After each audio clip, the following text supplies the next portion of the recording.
Buenas tardes, buenos días, buenas noches. A la hora que usted vea este video, seguimos con nuestros estudios en la Alianza Cristiana Oaxaca sobre las preguntas que Jesús hizo. A lo largo de los 4 evangelios de Mateo, Marcos, Lucas y Juan, encontramos una serie de preguntas que Jesús le hizo a sus discípulos. Pero no solamente le hizo preguntas a sus discípulos, le hizo preguntas también a sus adversarios, a sus contrincantes, a sus enemigos. Le hizo preguntas a Pilato, le hizo preguntas a un demonio, le hizo preguntas a las mujeres, con el objetivo, con la finalidad de hacer pensar, reflexionar. Las preguntas, el sistema de preguntas tiene como principal objetivo o como principal propósito que la gente piense, que la gente razone. Y en la vida cristiana se necesita pensar, se necesita razonar, se necesita reflexionar. Las preguntas de Jesús podemos descubrirlas o podemos encontrarlas y pueden ser más de 100 preguntas que él hizo. En la Alianza Cristiana de Oaxaca hemos comenzado esta serie que se llama Las Preguntas de Cristo. Y hoy, que es Domingo de Resurrección, nos toca una pregunta muy acorde, muy adecuada para este día tan importante para la cristiandad. Y la pregunta la encontramos en el Evangelio de Juan, capítulo 20, verso 15, que dice de la siguiente manera. Dice Juan, capítulo 20, versículo 15. Jesús le dijo: mujer, ¿por qué lloras? La relación de Cristo con María Magdalena, bueno, he de decir antes de comenzar este estudio, que hagamos una oración para que comencemos y aprendamos en esta hora. Señor Jesús, muchas gracias por tu palabra esta hora. Gracias porque ella, Señor, es como espada de 2 filos, Señor, que penetra hasta partir el alma y el espíritu. Y Señor, en esta hora nosotros nos descansamos en ti, Padre Santo, y pedimos tu asistencia, tu gracia, para poder aprender tu palabra en nuestras vidas. En el nombre de Jesús, amén y amén. Bien, esta pregunta que Jesús hizo y que dice, mujer, ¿por qué lloras?, se la hizo a una de sus seguidoras que fue muy cercana a él. Me refiero a María Magdalena.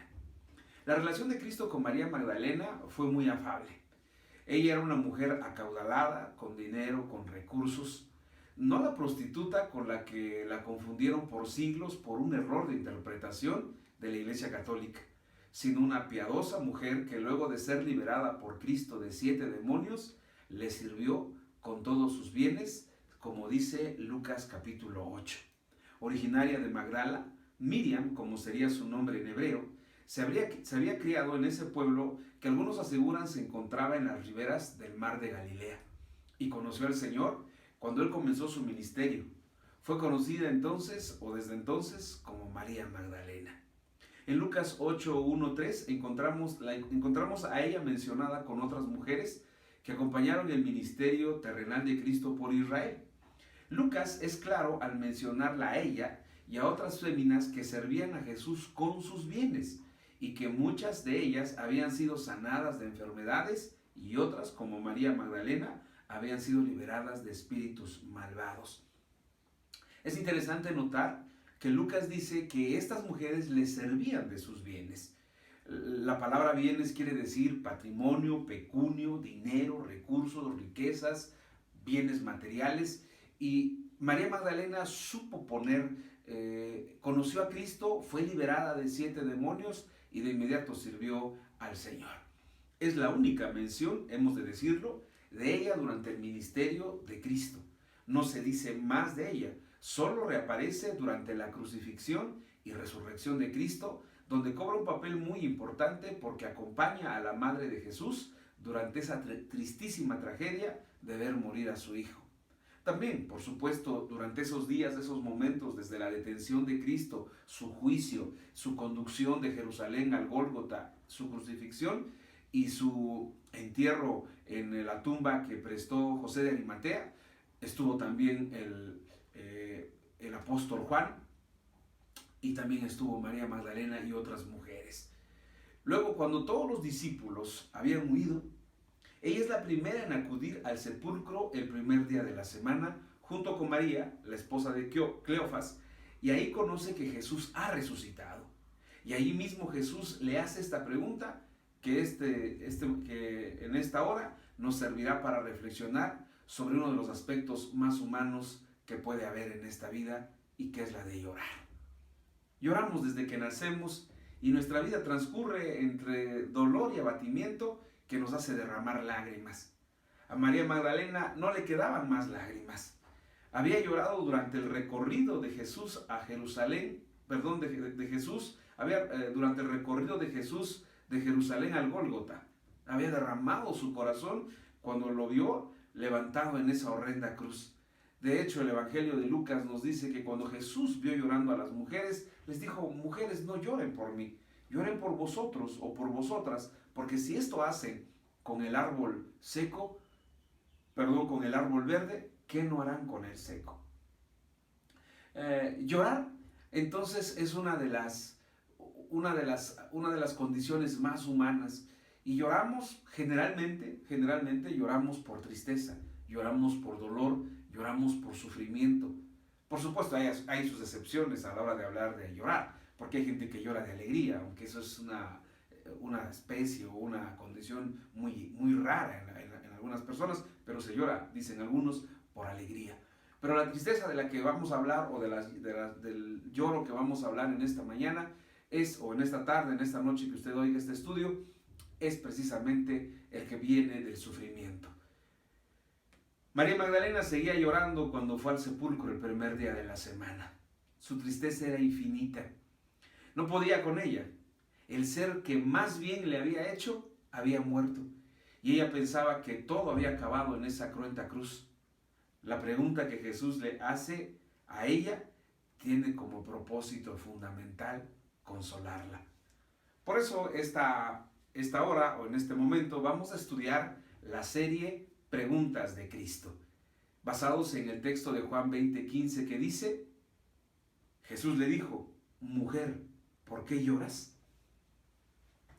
La resurrección, el tema será de la siguiente manera: la resurrección consuela nuestros atribulados corazones. Punto número 1, porque Cristo vive. Y punto número 2, porque la muerte ha sido derrotada. María Magdalena sufría internamente. Sus lágrimas eran el reflejo de lo que pasaba en su interior. La desaparición física de su benefactor le había pegado muy duro. Eran esas horas en las que uno se siente morir con quien ha muerto. Son los horripilantes minutos de una tribulación que parece sin fin. Les he platicado en otras ocasiones que una de las partes quizás más difíciles, complicadas, tristes en mi existencia ha sido la ocasión en que tuve que ir a reconocer el cuerpo de mi hermano que había muerto. Vinieron a la casa algunos conocidos, algunos vecinos, que informaron a mi madre el hecho de que tal vez su hijo había tenido un accidente. No le quisieron decir la verdad en realidad, y me pidió que yo fuera a ver qué había sucedido. Y cuando llegué al lugar donde supuestamente había sido el accidente, me dijeron: tu hermano ya no está aquí, está en la morgue. Pensé que era una equivocación, que mi hermano andaría en otro lado, y me dirigí a la morgue con la esperanza de que hubiera sido un error y que mi hermano estuviera vivo. Salí de ahí y llegué a la morgue, llegué al anfiteatro, como le conocemos aquí en Oaxaca, que es una ciudad del país de México, y llegué ahí y me dijeron, me pidieron mi identificación. Les dije: soy su hermano, vengo tal vez a buscar a mi hermano, que posiblemente aquí esté. Todavía no lo creía, pero cuando me pasaron, me dijeron: sí, pase usted y vea si es él. Y cuando lo vi, era mi hermano el que estaba ahí tendido en la morgue. Fue doloroso para mí, pero lo más doloroso fue cuando regresé a casa y tuve que informar a mi madre que su hijo había muerto. Es quizá de esos momentos más difíciles. La muerte es así, es dolorosa, es triste, es infame. Y María Magdalena estaba en esa condición. Había muerto aquel hombre que la había visto de otra manera. Había muerto la persona más importante de su vida. Había muerto el que, sin haberle pedido nada, había logrado expulsar de su vida 7 demonios que la habían atormentado y que habían hecho de su vida en la tierra un infierno. Por eso lloraba. Les decía que lo más humano que puede haber es llorar por tristeza. Y esa tristeza Jesús la había compartido con Marta y María, las hermanas de Lázaro, cuando fue a la tumba de su amigo y ahí lloró con ellas. Ahí se desahogó junto con las hermanas de quien había muerto de una enfermedad y fue con ellas para consolarlas, porque la muerte es triste por naturaleza.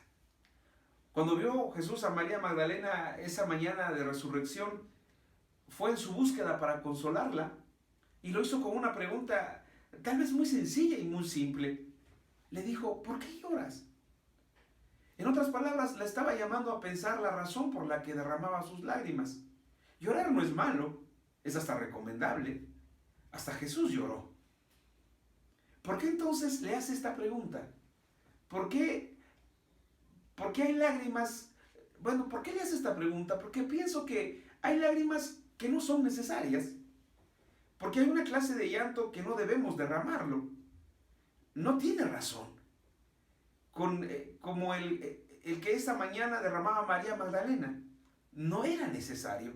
Y las razones por las que no eran necesarias son las siguientes. Y eso nos lleva a reflexionar muchas cosas antes de pasar a los 2 puntos con los que vamos a estudiar esta pregunta. Jesús le pregunta y le dice, ¿por qué lloras? En otras palabras, le está diciendo, piensa en realidad si es necesario que estés llorando. Y es que los seres humanos a veces sufrimos por cosas que no deberíamos de sufrir. Hay sufrimientos que nos autoimplantamos, nos autoflagelamos con ellos.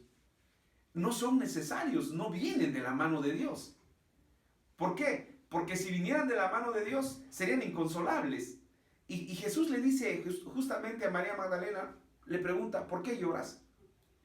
Y le da la primera razón, o nos da la primera razón, para que cuando nosotros estemos llorando o estemos sufriendo por algo, pensemos y razonemos en realidad por qué estamos sufriendo y en realidad si es necesario llorar. Pienso a veces que sufrimos en muchas ocasiones por errores que nosotros mismos hemos cometido, por problemas en los que nosotros mismos nos hemos metido. Y ese llanto y esas lágrimas no tienen razón de ser, porque son consecuencia de nuestros problemas. Al contrario, debemos de decir, perdóname Dios, y dejar de llorar y recapacitar y rehacer nuestra vida y sobre todas las cosas recomponer nuestra existencia para que entonces tal vez valga la pena llorar. Le pregunta entonces Jesús a María Magdalena, ¿por qué lloras? Y lo hace porque esas lágrimas que María Magdalena derramaban ya no eran necesarias. ¿Y por qué no eran necesarias? En primer lugar, porque Cristo vivía, porque Cristo vive. Y es el primer punto de nuestro estudio. Cristo ha resucitado. No se quedó para siempre colgado en la cruz. Volvió a la vida. ¿Por qué llorar si nuestro Señor Jesucristo vive y vive por los siglos de los siglos? No hay razón alguna para la tristeza. Lo que Jesús le estaba diciendo a María Magdalena es, no llores, aquí estoy. Y es lo mismo que nos dice en esta mañana, en esta tarde, en esta noche. No llores, no tengas tristeza. Y voy más allá, no tengas miedo. En estos días en que el temor se ha apoderado de todo el mundo, en estos días en que el miedo parece ser el único sentimiento que gobierna sobre toda esta tierra, Jesús nos hace esa pregunta, ¿por qué lloras? ¿Por qué tienes miedo?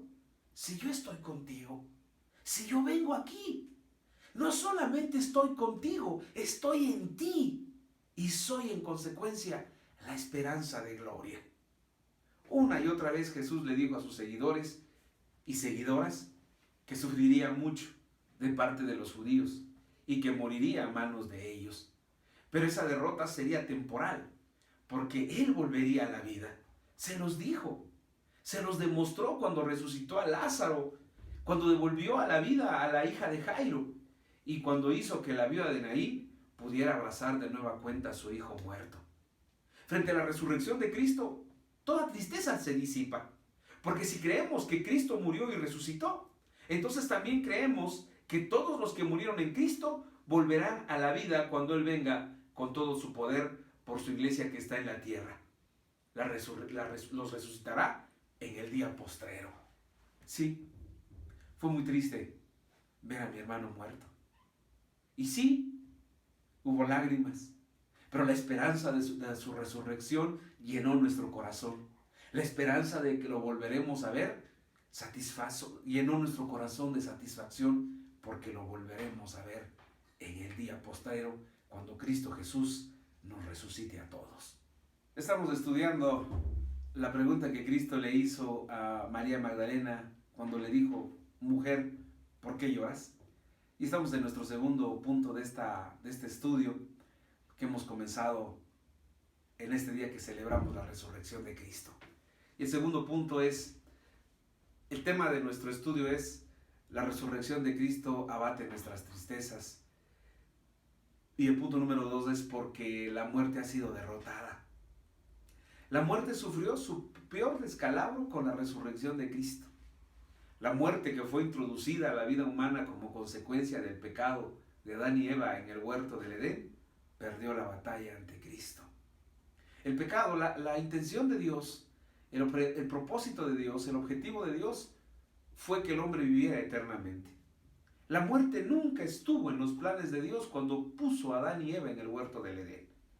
El pecado que entró a la vida de nuestros primeros padres fue lo que trajo consigo la muerte.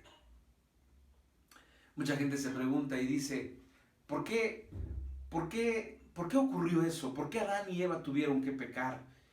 Y la respuesta es simple y profunda a la vez. Simple porque Dios, cuando puso a Adán y a Eva en el huerto del Edén, les dio voluntad y les dio capacidad de decidir. No creó en el ser humano Dios robots o máquinas que lo obedecieran ciegamente, sino que puso en el huerto del Edén el árbol de la ciencia del bien y del mal, para que el hombre pudiera escoger entre Dios y sus deseos. Si Dios no hubiera querido crear máquinas, lo hubiera hecho. Pero al poner en el huerto del Edén el árbol de la ciencia del bien y del mal, nos dejó la capacidad de decidir. Y claro, decidimos mal. Y cuando Adán comió del fruto prohibido, la muerte entró al mundo. La muerte entonces es una intrusa. Y así se comporta. Llega en el momento menos esperado. Ocurre en el momento menos deseado. Y generalmente se lleva las cosas que más queremos o las personas que más queremos. La muerte, que es una intrusa, como les decía, en la vida de los seres humanos, que llega para arrebatarnos a las personas que más queremos, quedó derrotada para siempre. Y si la muerte, el postrer enemigo de hombres y mujeres, ha sido destronado de su poder, entonces no hay razón para llorar o estar tristes. Sí, porque la muerte ha sido derrotada. Cuando Cristo regresó a la vida, o cuando Cristo resucitó, la muerte no tuvo más poder sobre él. Pablo planteó a los creyentes claramente en la primera carta a los Tesalonicenses 4, 13 al 14, esta verdad sobre la resurrección de Cristo y la resurrección de los seguidores de él. Leo lo que dice ese pasaje. Dice así: tampoco queremos, hermanos, que ignoréis acerca de los que duermen. El apóstol Pablo no habla de las personas que han muerto y dice que murieron, sino utiliza un término que nos hace pensar en la realidad de lo que es la muerte de un creyente. Duermen. Es decir, si duermen, despertarán. Retomo la lectura. Tampoco queremos, hermanos, que ignoréis acerca de los que duermen, para que no os entristezcáis como los otros que no tienen esperanza. Porque si creemos que Jesús murió y resucitó, así también traerá a Dios con Jesús a los que durmieron en él. Cristo habla de la muerte como un sueño. Atención, qué hermosa manera de hablar de la muerte. Él no habla de una desaparición o una separación definitiva.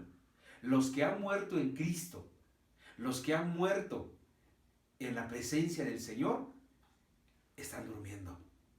Y si están durmiendo, eso significa que despertarán. ¿Cuál es entonces